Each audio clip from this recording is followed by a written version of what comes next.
Hi guys! Welcome back to my YouTube channel. So for today's video, ayan, i-share ko po sa inyo kung paano nga bang makapag-cash in sa GCash ng libre. Okay, so ulitin guys, is no transaction fee.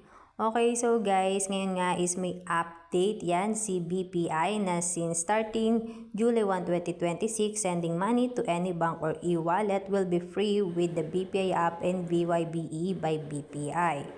So yun guys, enjoy zero fees for both InstaPay and PesoNet transfers permanently. Ayan guys, okay? Zero fees for all na. Kaya ayan, may enjoy na po natin dito ang kanilang free transfer via InstaPay and PesoNet. Okay? So guys, syempre, kailangan po natin dyan is dapat meron po tayong BPI app. Okay? Then, syempre, dapat may laman din po ang ating BPI.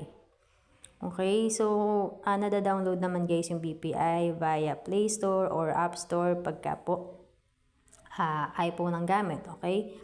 Then, ayan, enter lang po natin dito ang ating username at ang ating password. Okay, yan guys. Then, dito, ayan sa baba, click lang po natin yung Move Money. Ayan. Then, click lang po natin yung Transfer Money. Okay, then click po natin yung to another bank or e-wallet. Ayan, then click nyo po yung your deposit account. Click nyo guys yung select, then enter nyo yung savings account. Then dito guys sa may destination account, yan click nyo lang guys yung select, then piliin lang po natin dyan ang GCash. Then dito, need lang po natin i-enter ang ating account name sa GCash. And syempre, ang ating GCash number. Okay, so pag na-enter na po natin yan, enter naman po natin dito yung amount na isi-send po natin. Okay, so for example, ayan, magsisend ako ng 300 pesos, then click yung continue.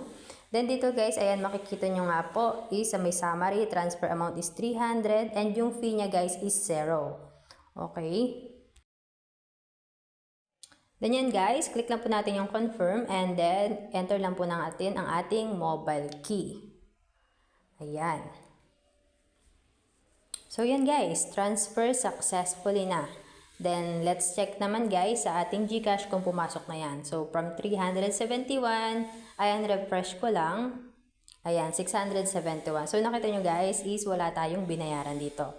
So, mas malaking tipid to. Ayan, at makakaiwas na din tayo sa pagbabayad ng mga transaction fee sa mga tindahan tulad ng pagkaka-cash out natin o pagka-cash in. So yan, yun lang guys. Thank you for watching this video. Sana po ay